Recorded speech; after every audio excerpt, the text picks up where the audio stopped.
Hello, everyone. Welcome back to Pop Cult X, your go-to for all things pop culture from our Gen X point of view. I'm Danny, and along with Gabe, we're here to chat with you all things pop culture, as I said. But first and foremost, thanks for tuning in. Thanks for following us. Thanks for liking and subscribing. And if you haven't done so yet, what are you waiting for? Go do it. Follow us here on YouTube or on our podcast, Spotify, Apple Podcast. Go to Twitter. Go to Instagram. I think we even have a Facebook page that I might still post to. So go there too. Like us over there. Follow us. And then share with all your friends. Let's build this Pop Cult X family together. So that being said, Gabe, welcome back after your little hiatus. You had a nice little family time yourself, it seemed like. So How are things? How are you? Really good. Yeah, I had a little bit of a camping adventure over in San Onofre. A lot of fun with my sister-in-law, brother-in-law, and my two nieces, and obviously my spouse and our two dogs. So it was a good time. It was really fun. Yeah, you took the dogs. Yeah, we even took the dogs. That's really cool. I mean, you think about it. You think camping, okay, most places, especially out towards like the mountains area, you don't really. At least I don't think about taking the animals. So. Yeah. It's really cool that you took the dogs. That's cool. Yeah. Well, especially when you have little dogs like we do. If I had like a big, German Shepherd, I wouldn't think twice about, going into the mountains or whatever with them. Yeah. But with the little dogs, you have to be kind of more concerned about them. Mm-hmm. So get some coyote taking it away from you. Yeah. They were safe. They were secure. They had a good time. So it was really good. How did your move go?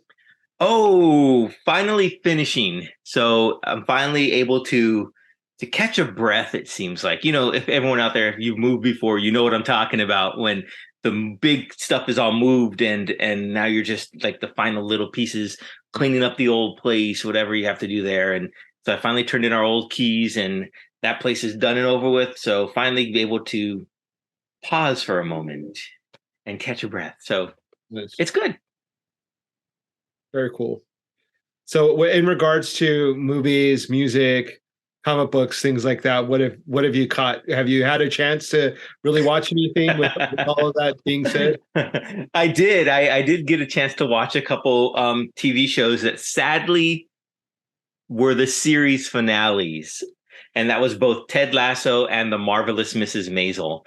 Both shows, as we know them, came to an end. And I say as we know them because with Ted Lasso, it's always been spoken that by Jason Sudeikis and his other creators that it was going to be a 3-season storyline, 3 seasons arc. So that has come to an end. However, at the end of it, they really have set it up if they wanted to do either a spin-off of the show or a continuation with the same characters for season 4, just sans Ted Lasso.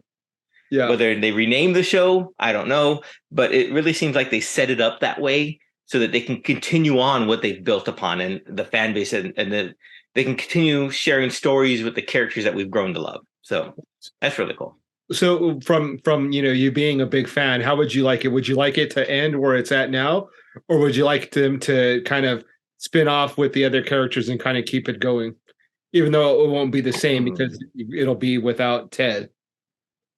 I think this storyline is good ending. It's a good stopping point. Yeah. That being said, there was a spoiler alert if you haven't seen it. One of the last things that Keely Jones with her new PR firm presents to Rebecca Welton is a binder that has the AFC Richmond women's team, like plans for that. And I think that would be the great way to proceed forward. And they could bring in a whole new cast of football stars, a whole new coaching staff, everyone that revolves around the women's team. And of course, since they're in AFC Richmond still, you can have guest appearances by all the male stars come in going as needed within there. But I think that's the way I would go about it, because I think that's a show that hasn't really been seen much, a women's professional team, right? We haven't seen anything revolving around that. So that'd be a good way to go. Well, I think that's a really creative thing. I would not have expected it to end that way, with it possibly focusing on a female football club. But I think that's really exciting and kind of a cool and interesting way to go about it. What about Mrs. Maisel? Were you satisfied with the way that it ended? Well, I know you're probably gonna watch Mrs. Maisel more so than Ted Lasso, so I'll be a little more creative with how I describe my thoughts You to it. can give all the spoilers that you want. I'm not when it comes to a show like that. I'm not too particular about spoilers. So by Okay. all means, spoil away. Okay. Well, throughout the season 5 of Mrs. Maisel, we've had a lot of time jumps. So we've seen forward in time of what's happening with Mrs. Maisel, Midge's kids. We've seen past glimpses of how, like, more in depth of how they first met, and so we've seen a wide stretch of time. Oh yeah. And so that it ended with now they're in like 2005, and Susie Meyerson's retired, living somewhere looks like in Costa Rica or Oh something like wow. that. But they're still friends, and they like talking over the phone, and you see them pushing like a tape that was like a Jeopardy tape, so they can watch it together at the same time, and just talk to each other like as if they were in the same room, as if they always had for the 60 years or whatnot that they've known each other. Yeah. So I think I was satisfied with the ending. I really was, because it showed that no matter what ups and downs that they had throughout their career together, their friendship endured. And that really meant a lot, because sometimes that doesn't happen, especially in real life. We Yeah. come and go with friends, and and especially with Susie and Midge, because Susie never called her really a friend. It was always, you're my client, you're Yeah. this, I'm your manager. So she never used that F word that much. And so, but they were friends, and they really were, because they grew up and they grew into their roles together. And I thought it was great that they, at the end of the day, they were still friends, even though they were a country apart. Midge was still running her whatever empire. She became like a huge writer. She had like a whole empire underneath her. She was running that, and Susie retired as a star manager. And but they're still friends, and I just thought that was great, because that's what it was for me. The show, it was about friendship. Nice.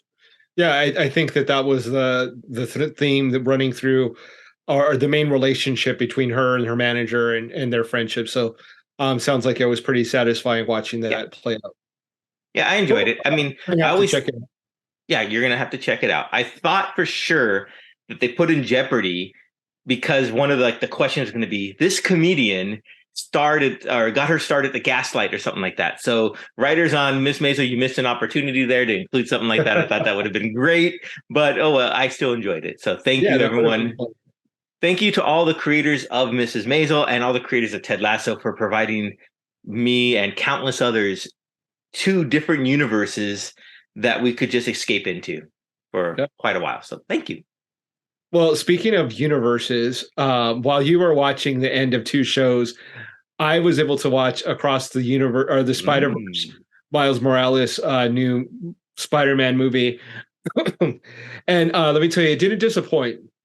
The animation is still just really stunning animation, Hmm. really cool characters that they introduce. We see like an Indian Spider-Man, we see Spider-Punk, we see I mean, a million and one different iterations of Spider-Man as he enters the Spider Universe.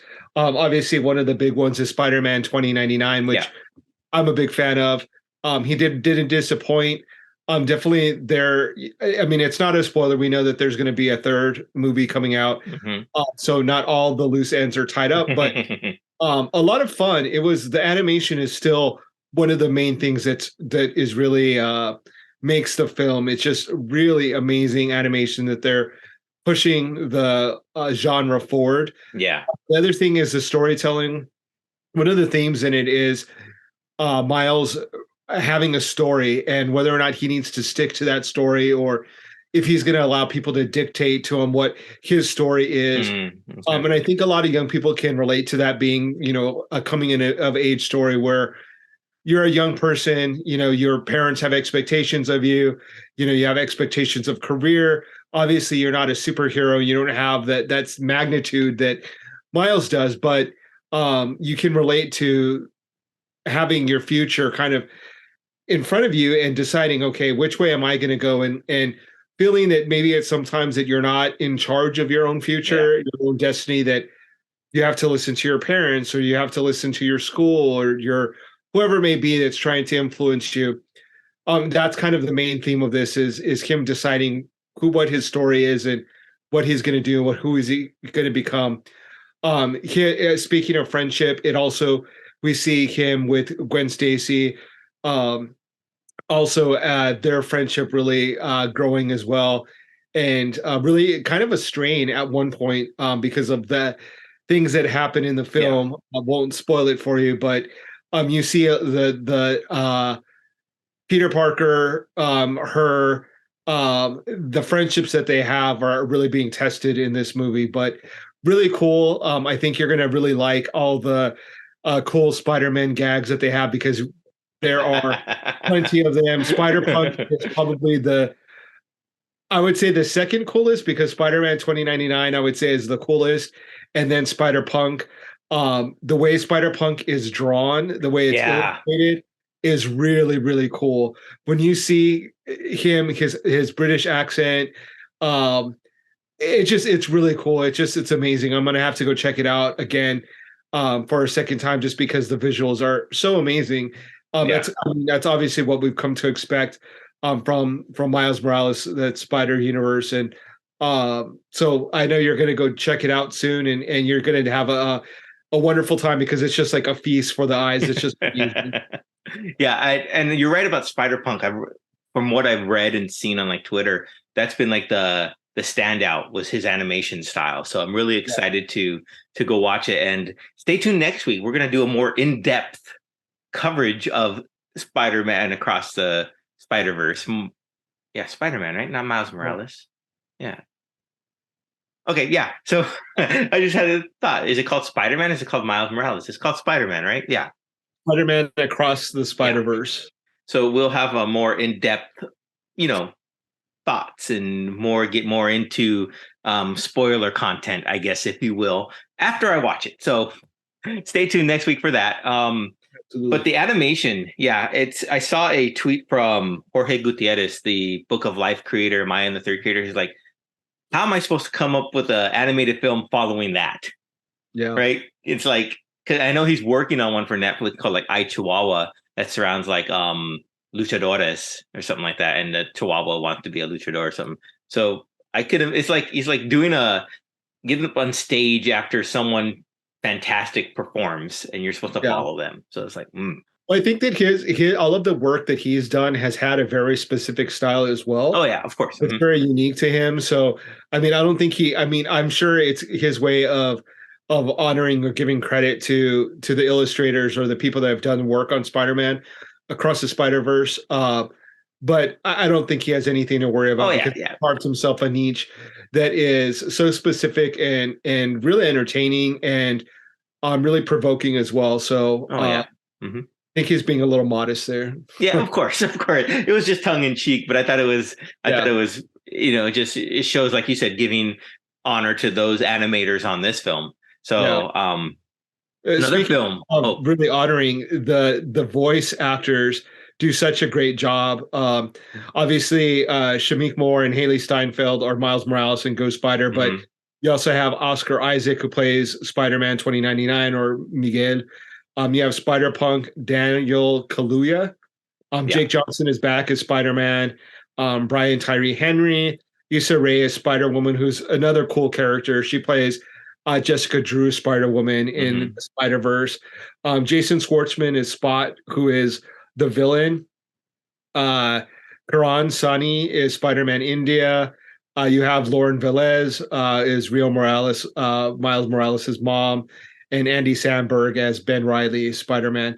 So you have a ton of, I mean, Wow.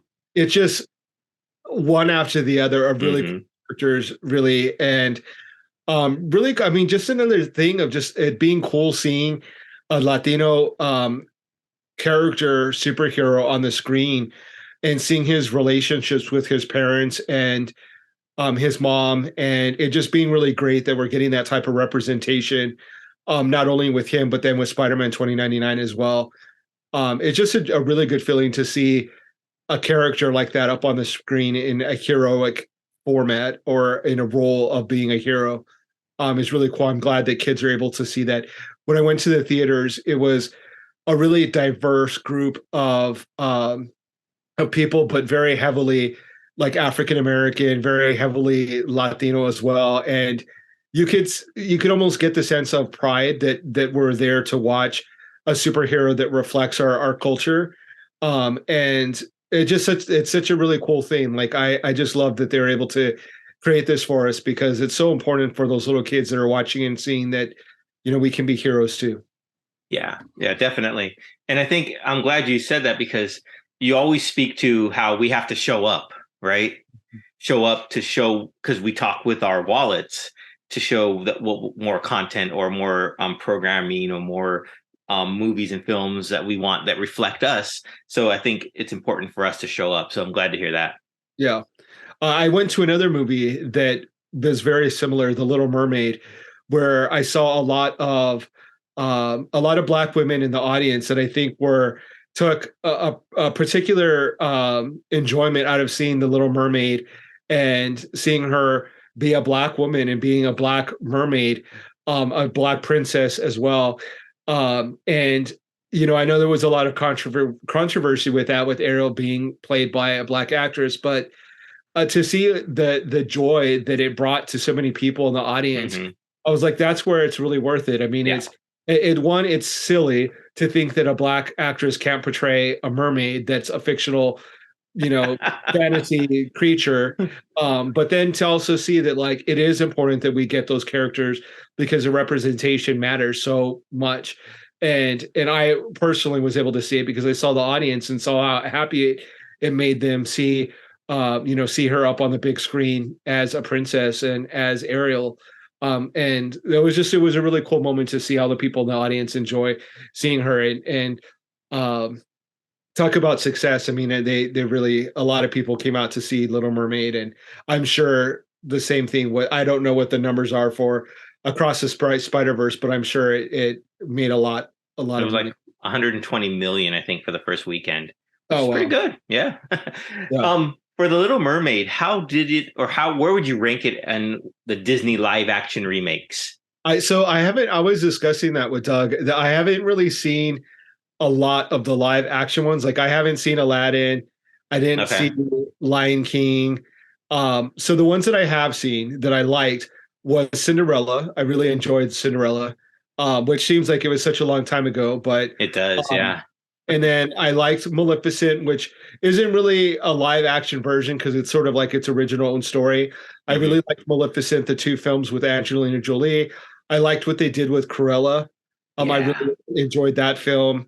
What are some of the other ones that were out? I did like Jungle Book. Jungle Book was really good. Um, so I thought they did a really good job. I mean, it's pretty much, I guess, line for line, just like the cartoon or animated feature. There's a couple of additional musical numbers that Prince Eric and then Scuttle. What's the bird? I think it's like Scuttle. Scuttle. Yeah. Yeah. That she has that yeah, they're okay. Like I'm not a musical person, so like getting another two musical numbers was like not the greatest for me, but it was really entertaining. My niece saw it as well, and one of the things that the only thing she didn't like is that Ariel didn't have a lot of costume changes. She had the same costume pretty Mhm. much for like the majority of the film. So I mean that's not a really big criticism. Well, I So she mean, enjoyed it. the biggest costume change is from fins to legs, right? So. Yeah. Yeah, but when she became a woman, she pretty much had like the same outfit. And I think if that's your biggest complaint, that's not a real, that's not a real big complaint. So she enjoyed it. And so yeah, so I think they did a really good job of adapting it. She definitely has the music chops, the singing chops to be able to carry off the character. She did a great job singing. Melissa McCarthy did a great job with Ursula. It was really cool to see God, who played Titan? What's the Spanish actor? I forget. Which one was it? Javier Joaquin Bardem? Javier Bardem. Yeah, he was Okay. really cool as as a king. And other than that, like they all did a really good job. Like Sebastian was really funny.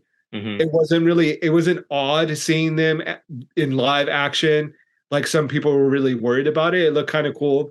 So it was a fun movie. It was a really good time. Cool. I did hear they changed lyrics to the song "Kiss the Girl" to make it more More, into now yeah. with asking permission or stuff like that. So that was Yeah, interesting.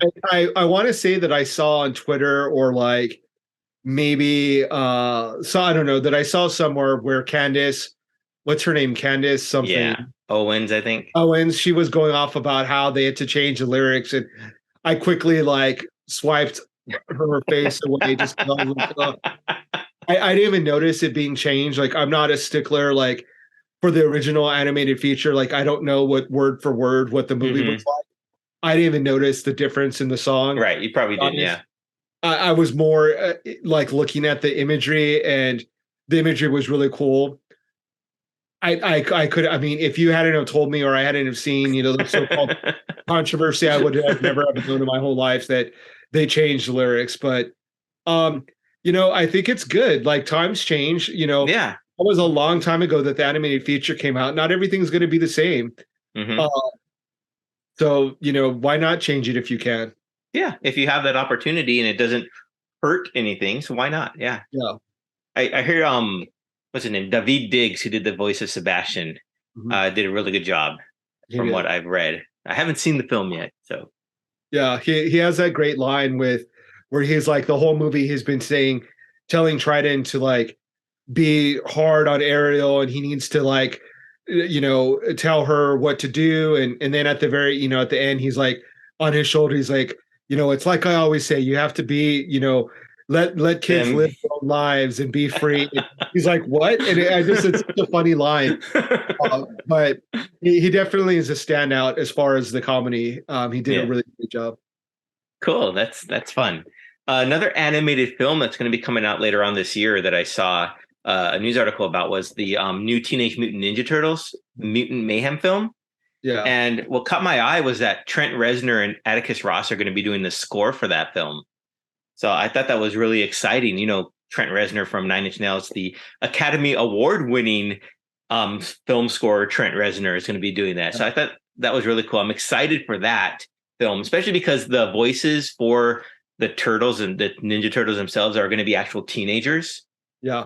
So they're gonna let the Ninja Turtles, the speaking of coming of age films, they're gonna let them be teenagers and as they, I guess, try to come out of the shadows, like we've seen in other movies. But I'm really excited for that one. It's the Seth Rogen produced one.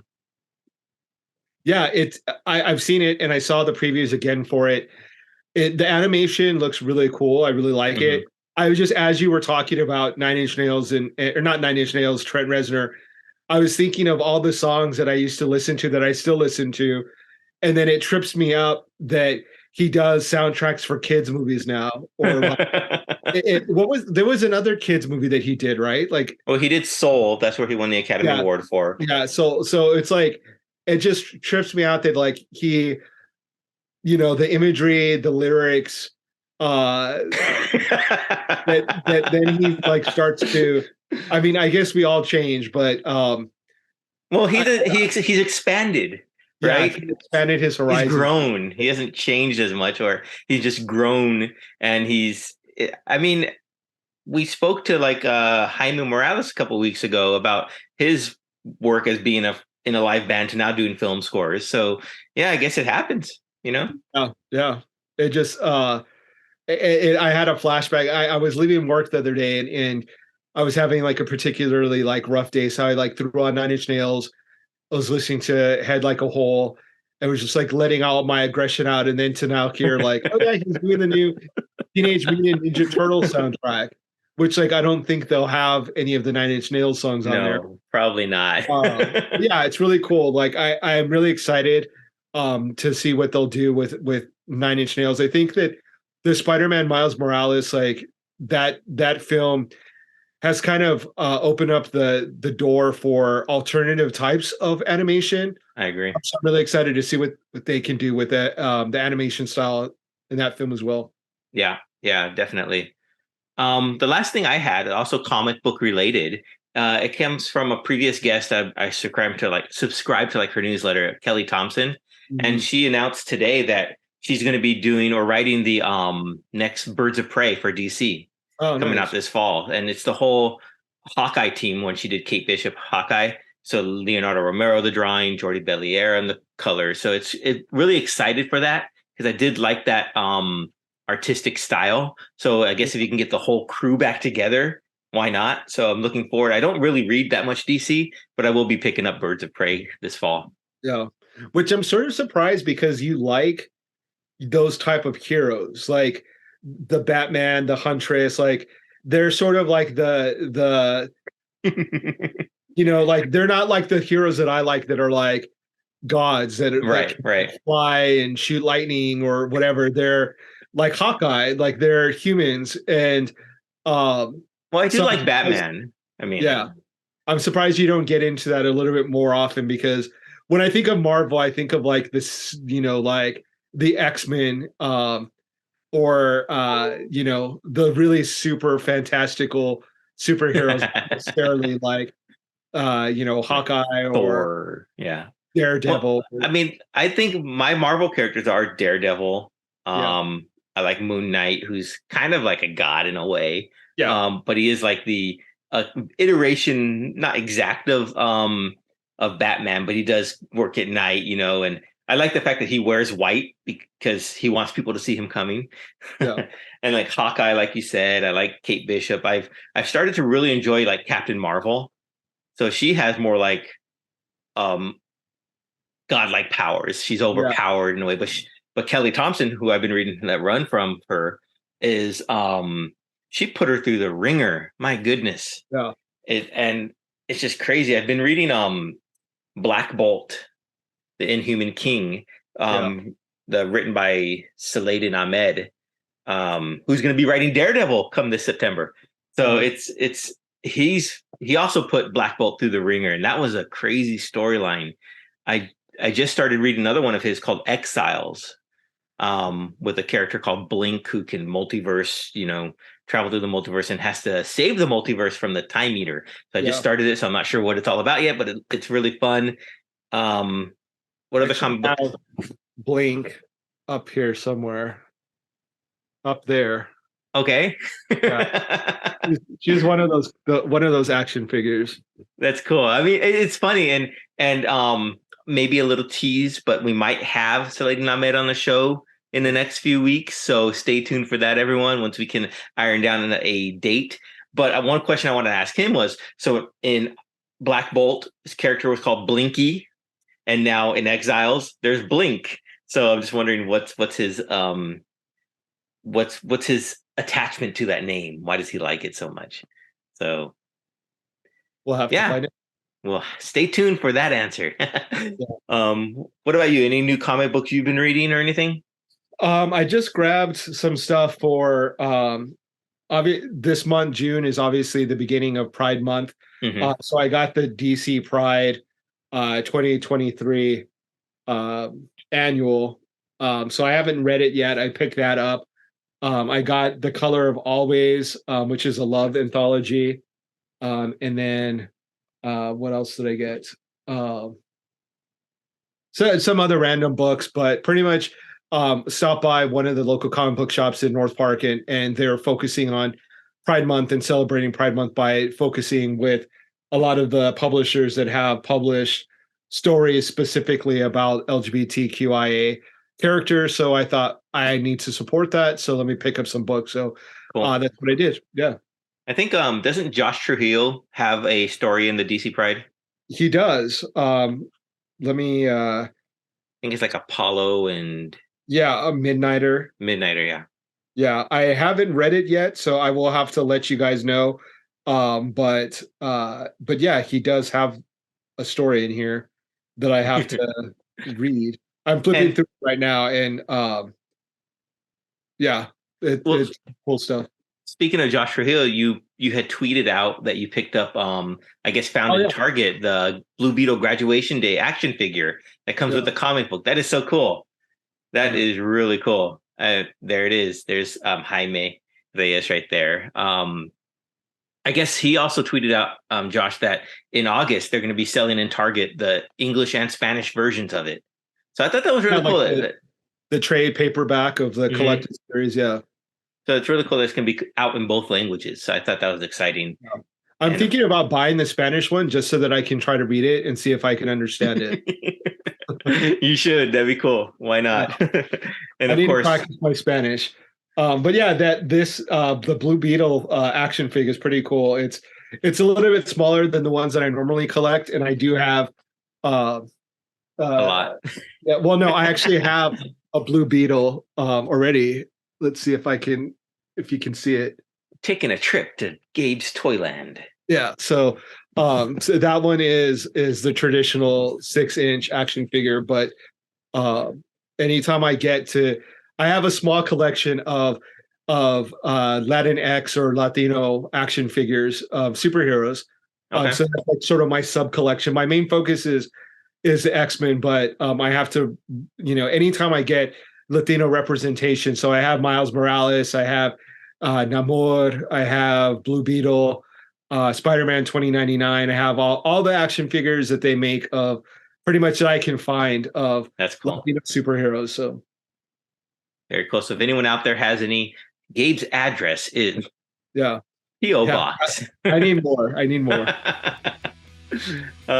Yeah, well, that's about all I have for this week. Anything else you want to leave us with, Gabe? No words of wisdom this week. So, just take care, everyone. Like and subscribe. If you guys have any suggestions for any future podcasts, please let us know. Or if you would like to be a guest, if you have something that you want to get off your chest, feel free to hit us up. You know where to find us on all of the social media apps. And until next time. See you guys later.